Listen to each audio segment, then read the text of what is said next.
से बोली छठी मैया की जय।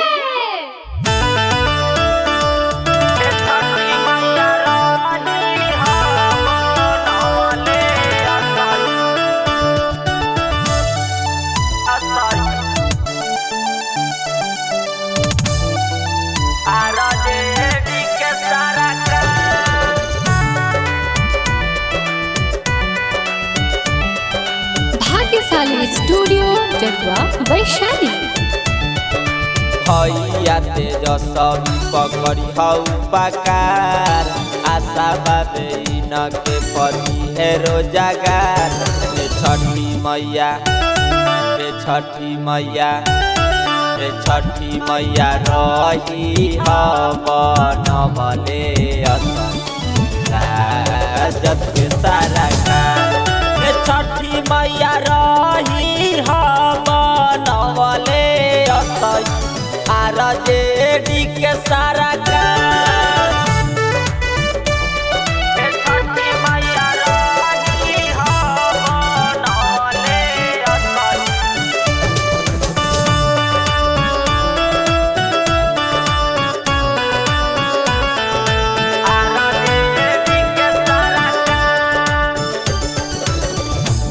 ना बतिया माई रखी ध्यान है इनका से खुश बाबे मजदूर किसान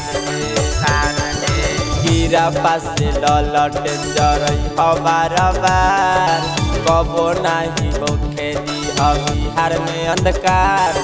छठी मैया छठी मैया छठी मैया रही बनवले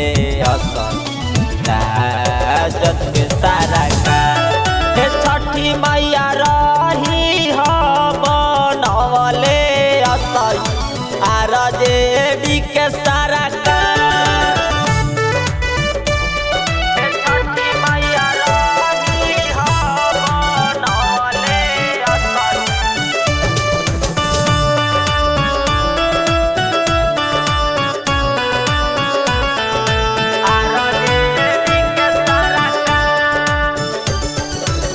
जैसे ना घटे माई एयरटेल के टावर वो सही ना घटे दी हकबोई कर पावर सूरज निराला करता गोहार इनके नाम कारावत रही जय जयकार।